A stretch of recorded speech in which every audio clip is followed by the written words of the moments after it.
Hey guys, so if you have the Unity issue of not enough space, I found this comment on Reddit. I don't know if it's going to help you or no.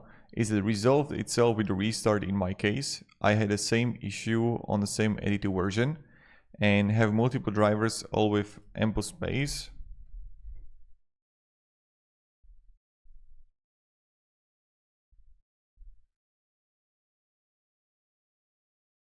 And restarted my Windows 10 PC and opened Unity once again.